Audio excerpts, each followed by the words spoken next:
नमो नारायण। जय महाकाल। जय मां बगलामुखी। आज का मेरा वीडियो सभी बिगिनर भाई बहनों के लिए है, सभी नए लोगों के लिए है। और ये खासकर इतना अहम टॉपिक मैंने लिया है। इसमें मैं सभी दीक्षा से रिलेटेड, साधना से रिलेटेड प्रश्नों का आंसर यानी उत्तर देने की कोशिश करूंगा। और जो ये पाखंड चल रहा है उसको भी मैं बताऊंगा इस वीडियो के माध्यम से। दीक्षा और साधना, देखिए, दीक्षा का अर्थ होता है सीखने की प्रतिज्ञा करना और गुरु द्वारा सिखलाने की प्रतिज्ञा करना। ठीक है। सबसे पहले आप ये चीज समझिए कि दीक्षा का अर्थ होता है सीखने की प्रतिज्ञा करना। इसका मतलब जादू टोना कतई नहीं है। कई लोग आज भी भ्रमित हैं और बोलते हैं कि आप सिद्धि ट्रांसफर कर सकते हैं। ऐसा कोई इस धरती पर नहीं है जो सिद्धियों को ट्रांसफर कर दे। और अगर ऐसा कोई कर रहा है तो आप सावधान रहें, सतर्क रहें। ये एकदम रॉन्ग नंबर है, चाहे आप जाके देख लीजिएगा। दीक्षा से संबंध यहां परमात्मा से जोड़ने से है। आपको सिद्धि का मतलब यहां पर मंत्रों पर विजय पाने से है। और मंत्र पर आप विजय तब पाएंगे जब आप किसी गुरु के सानिध्य में जाएंगे। मंत्र आपको सब कुछ देने में समर्थ है।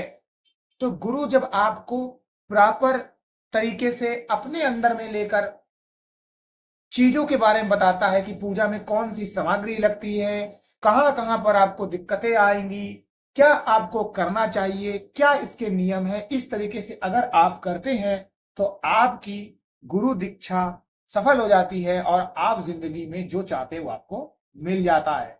लेकिन इसके लिए कोई भी दवाई बाजार में नहीं आ रही है। एक नया आजकल चलन चल गया है पैसा कमाने का कि मैं आपके कान में मंत्र बोलूंगा, आशीर्वाद दूंगा और आपको दीक्षा मिल जाएगी। ये सिर्फ एक पाखंड है। इससे किसी को भी लाभ नहीं होने वाला है। बहुत सी ऐसी जगह देखी गई है कि मैं तुम्हें स्पर्श कर देता हूं, तुम्हारी कुंडली जागृत हो जाएगी। ठीक है।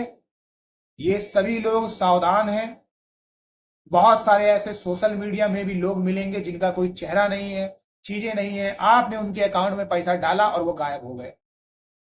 मैं फिर कहता हूं, सावधान रहें और सतर्क रहें। कुंडलिनी को जागृत करने की जो साधना होती है वो कठिन साधनाओं में से एक होती है, चाहे वो तंत्र की हो या फिर योग की हो। ठीक है। तो ये अब आपको समझ में आ गया। और अब आप सबसे बड़ी बात आते हैं, आजकल एक और भ्रम पैदा हो गया कि भैया जितना साधु बड़ी अपनी दाढ़ी रखा होगा, चोंगा रखा होगा तो वो उतना बड़ा प्रकांड साधु। ऐसा कुछ भी नहीं है। ज्ञान जो होता है उसका आपके पहनावे से कोई लेना देना नहीं है। पहनावा आपका सिंपल एकदम साधारण हो सकता है, क्योंकि जब इंसान को इतना ज्ञान हो जाएगा कि मेरे पहनावे से कोई लेना देना नहीं है और ये शरीर सब कुछ है, आत्मा अजर अमर है, शरीर आपका नश्वर है ना, तो आप ये बात समझ जाएंगे कि ये जो ऊपरी आडंबर हमने कर रखा है इसका कोई मोल नहीं है। तो इस बात को मत सोचें कि कोई इंसान चोंगा पहन रहा है, जटा रखा हुआ है, बाल बड़े हैं, दाढ़ी बड़ी हुई है, तरह तरह की मालाएं गले में डाला हुआ है तो वो बहुत बड़ा सिद्ध हो गया। ये भी एक पाखंड हो सकता है। पहचान कभी भी आपके वेशभूषा से नहीं होती है। आपने कितना उस मंत्र को जपा है, कितनी सिद्धियां ली, उसके ऊपर ये चीज होती है। इसलिए वेशभूषा का सिद्धि से बहुत ज्यादा लेना देना नहीं है। सिर्फ वेशभूषा का इतना लेना देना है कि जिस भी देवी देवता की आप पूजा करते हैं उसके तत्व को अपनाते हैं। ठीक है। तो ये आपको बात अब समझ में आ गई होगी। आशा करता हूं कि अब आपको मेरा धीरे धीरे ये वीडियो समझ में आ रहा होगा। अब आगे बढ़ते हैं। दीक्षा के लिए सबसे बड़ी आवश्यक बातें क्या होती है। सबसे पहले, शिष्य आपका जो होना चाहिए वो हमेशा गुरु की बातों पर मनन करने वाला होना चाहिए। ठीक है। और गुरु के लिए इसकी पात्रता को समझना अनिवार्य है कि वो जो शिष्य है मेरा इस पात्रता के लिए सही है कि नहीं है। गुरु द्वारा आपके शिष्य और शिष्या का शुद्धिकरण भी होना बहुत जरूरी है, समय समय पर समझाना है। आपके इष्ट देवता की स्थापना कराने में वो आपको गुरु हेल्प कराएंगे, सहायता देंगे, मंत्र के द्वारा आपके प्राण प्रतिष्ठा में सहायता करेंगे। विधि विधान से जो भी पूजन होगा वो पूजन करवाने में आपकी मदद करेंगे।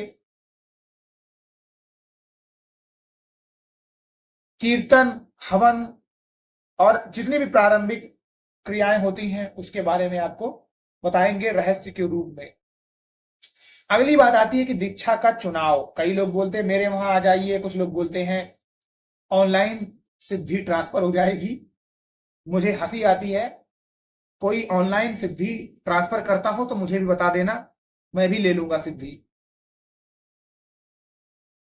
दीक्षा के स्थान का जो चुनाव होता है वो हमेशा गुरु पर छोड़ा जाता है, और देवालय हो, जंगल हो, कोई भी प्राकृतिक स्थान हो, नदी का किनारा हो या गुरु के घर में भी आप दीक्षा ले सकते हैं।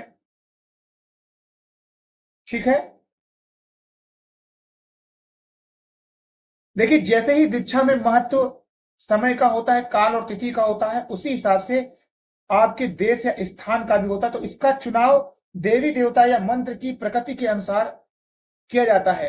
अब साधना के कुछ जरूरी नियम भी हैं, जैसे साधक को शुद्ध प्रसन्नचित रहना चाहिए, आहार दिनचर्या को अपने गुरु के अनुसार व्यवस्थित करना चाहिए, और साधना काल के समय में संयमित, शुद्ध और स्वच्छ रहना चाहिए।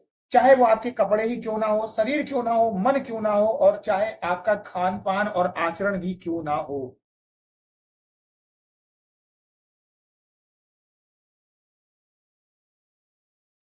वाम मार्गी तांत्रिक क्रियाओं में नंगे होकर पूजा करने का भी विधान है, कई जगह में है, इसे नग्न पूजा कहते हैं। इसमें अलग अलग तरीके से लेडीज हो या जेंट्स हो, अलग अलग तरीका होता है। फिलहाल मैं इस वीडियो में इतना नहीं बताऊंगा। साधना में आप किसी भी वस्तु को लाते समय, साधना के कर्म करते हुए इष्ट की पूजा जब आपकी समाप्ति हो जाती है, उठकर जाते हैं, उस समय भी आपको पीछे मुड़कर नहीं देखना चाहिए। मैं आशा करता हूं आपको मेरा आज का ये वीडियो पसंद आया होगा। जिसको भी मेरा आज का वीडियो पसंद आया है, इस वीडियो को लाइक और शेयर जरूर करिएगा, इस चैनल को सब्सक्राइब कर लीजिएगा, बेल आइकन बटन को भी दबा दीजिएगा। ऐसे ही मैं बिगिनर भाइयों के लिए, अपने सभी भाई दर्शकों के लिए, बहनों के लिए, मेरे दोस्त यार, सभी लोगों के लिए जो मुझसे जुड़े हुए हैं, उनके लिए मैं आगे भी वीडियो पार्ट के रूप में बनाऊंगा, ताकि आप मेरे वीडियो को पार्ट के रूप में करके देखें और आपको समझ में आ जाए, और एक अच्छे आप फ्री, बिना कोई पैसे लिए अच्छे इंसान, एक अच्छा अध्यात्म मार्ग में चलें और गुरु बन जाएं। नमो नारायण। जय महाकाल, जय मंगलामुखी।